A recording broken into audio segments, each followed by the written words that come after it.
people like me. You need people like me so you can point your fingers and say, that's the bad guy. That's the bad guy. That's the bad guy. That's the bad guy. That's the bad guy.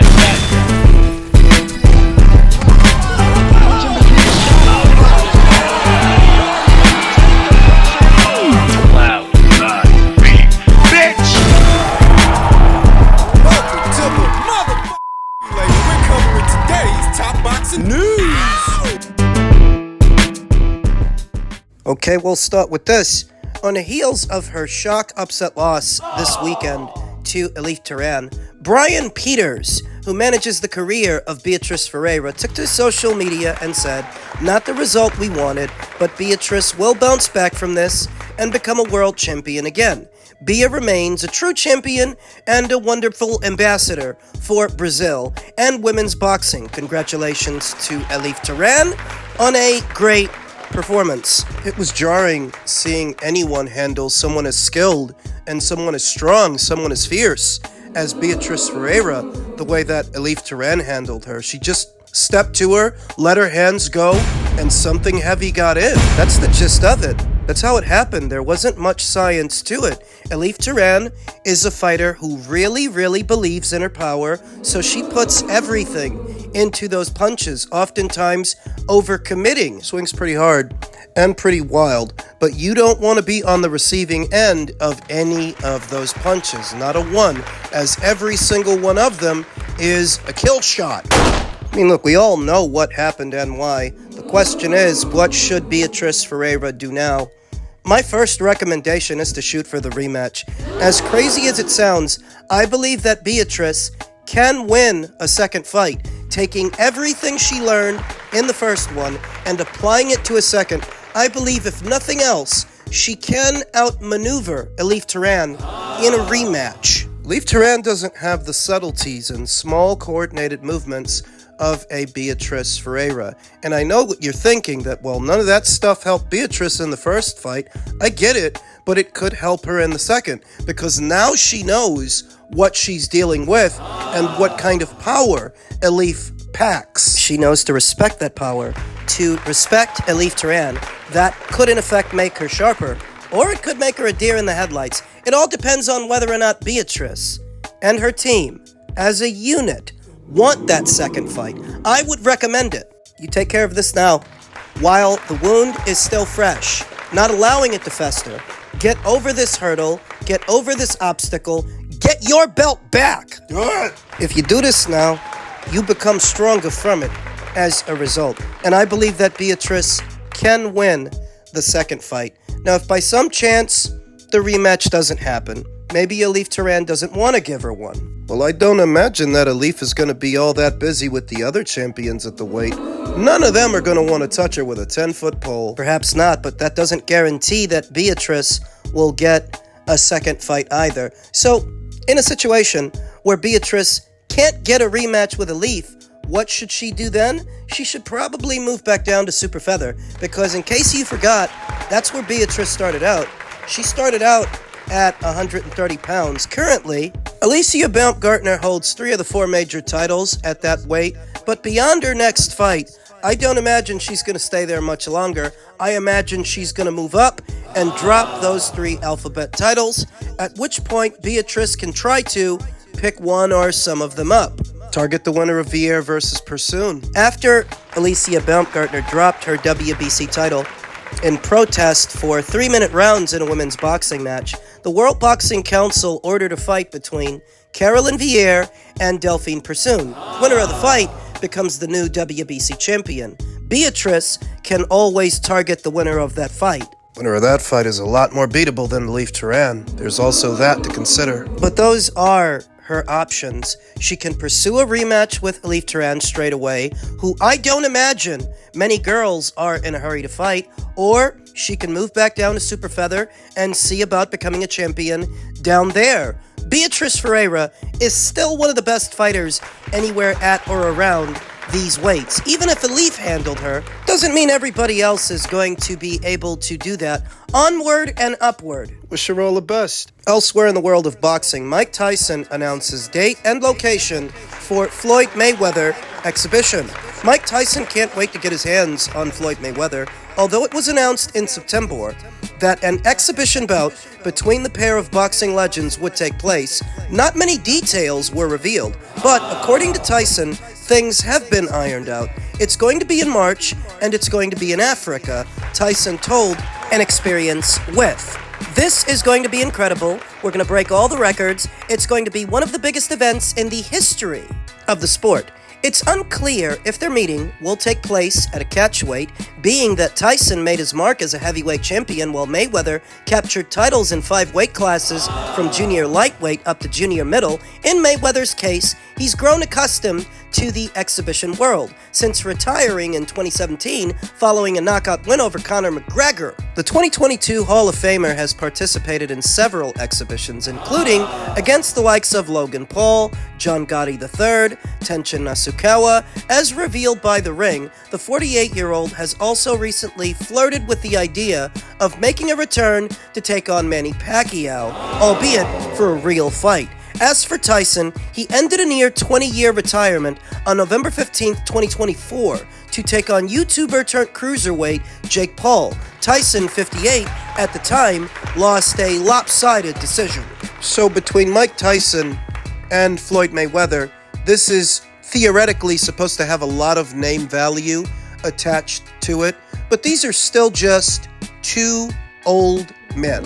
And people don't watch sports. They don't watch boxing to watch old men fight. Of course, it's going to affect the quality of the sport, the quality of what you're watching, that the guys you're watching are this old. So in a very general sense, nobody wants to see old men fight, even if it's old men that have a lot of name value, like Mike, like Floyd. What are you really going to get? Because you're not getting peak performances. These are not peak athletes. I questioned whether or not this thing between them would even happen, because after their initial announcement, things just sort of went quiet, and before you know it, Floyd's name had surfaced with a new one, a potential rematch with Manny Pacquiao, before any real details were disclosed about this fight with Mike Tyson.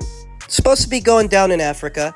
I don't know who on the continent of Africa is bankrolling this, but surely somebody is if that's where they're doing it. No broadcast info either, which I think is pretty important. If this is going down, how are people supposed to watch it? This better not be a pay-per-view, because I'm not paying extra to see an old Mike Tyson and an old Floyd Mayweather. But in all likelihood, that's what it's going to be. Be different if it were Netflix. If it were Netflix, I could see. They wouldn't bill it as a pay-per-view, and due to their reach, over 300 million subscribers around the world, that size megaphone can make almost any event they put on big, if they were the ones doing it. But there's been no mention of Netflix or any other big-time platform. Being the distributor of the show, I got the impression that in announcing that the fight was made, before they announced the location and before they announced the broadcaster, they're looking for a broadcaster. You know what I mean? They want to announce it, see how the crowd reacts, then shop it around to different networks. That's what I think they were doing. That's what I think they're still doing, which is why they have not yet announced a broadcaster. Where's it supposed to go down? Netflix, Amazon, DAZN? Is it going to be distributed through them? Is it going to be distributed through somebody else? Payperview.com, perhaps?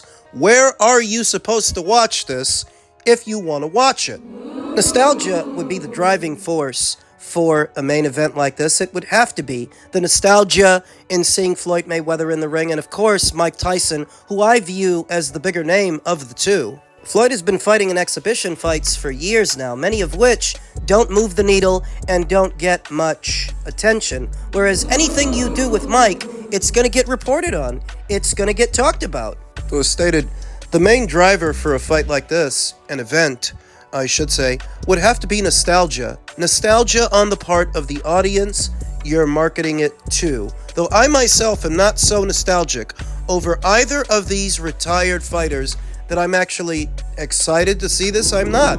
I saw what Mike looked like with Jake Paul, and I've seen what Floyd Mayweather has been looking like in these exhibitions. It's been looking old. So why would I be all hopped up to see two old guys fight?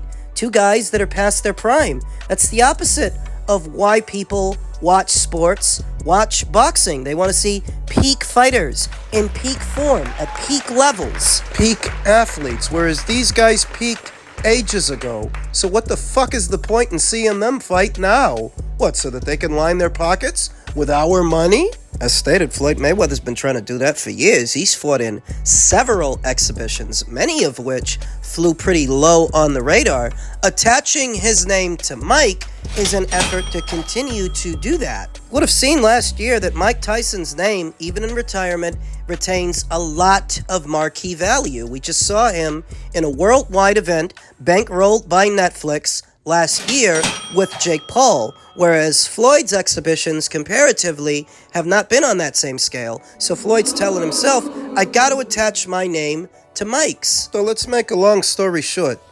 From the consumer perspective, which to me is the most important one, what affects me and you, I'm not interested to see these guys fight. Not in Africa, not in America, or anywhere else. They're old.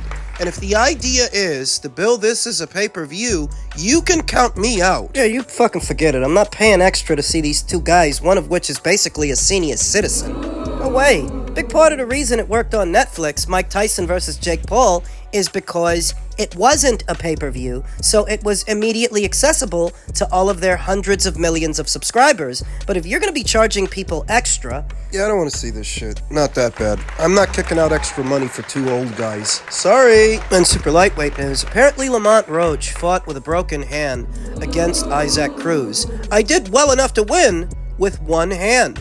Roach fought through adversity to mount a second-half attack that seemingly was just enough to win his fight against Cruz this past weekend. But the judges saw it differently. Although Roach overcame a third-round knockdown and a broken right hand in the fifth, his junior welterweight contest against Cruz was ruled a majority draw at the Frost Bank Center in San Antonio. One judge had Cruz winning 115-111, while the other two had it 113-113. I was mixing it up and backing up the pressure fighter, Roach said during his post-fight press conference. I disrupted him and started winning rounds, and that was after I broke my hand. You can tell by the way he started skating around the ring, trying to change the game plan up. In the sixth round, he threw a jab, I blocked it, and it hurt, I said. It's broken. I still continued to try and throw it, but my hand was really hurting. I'm not trying to make that an excuse. I used everything else that I had, and I succeeded. I got out of the way of his punches and was winning the exchanges. Other than that, I was catching and slipping his punches. I did well enough to win with just one hand. As Roach battled through the injury, he increased his offensive activity and took the hard-charging Cruz out of his comfort zone. According to CompuBox, from the sixth round on, Roach outlanded Cruz 106-72. Overall in the fight, Roach outlanded Cruz 191-159. The majority draw marked the second consecutive fight that Roach left the ring with a tie. In March, Roach fought to a controversial majority draw against Gervonta Davis. Roach should have won the fight if the kneel-down Davis took was correctly ruled as a knockdown. All I want is a fair shake, said Roach. I think I should have won a close fight against Cruz. All I want is a fair shake, that's it. I don't know what I've got to do. I don't accept this at all. I clearly thought I won a close fight. I'm tired of this. I want to say that I was weary of Lamont Roach doing more business with the PBC after what happened in the Gervonta Davis fight, that if they screwed you before, you don't think they'd screw you again? Now, he's the one that feels screwed.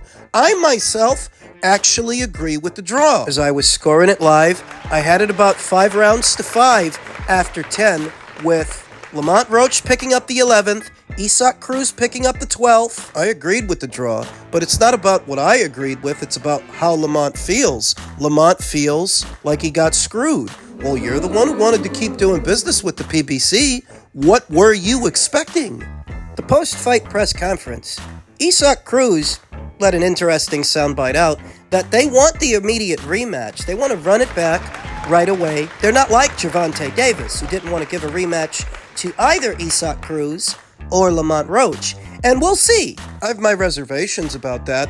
I believe that a rematch between them is contingent upon the commercial success, or the lack thereof, of this weekend's fight. That if the gate did well and the pay-per-view buys look good, they might do it again. But if it's all mediocre, forget it. Mediocre!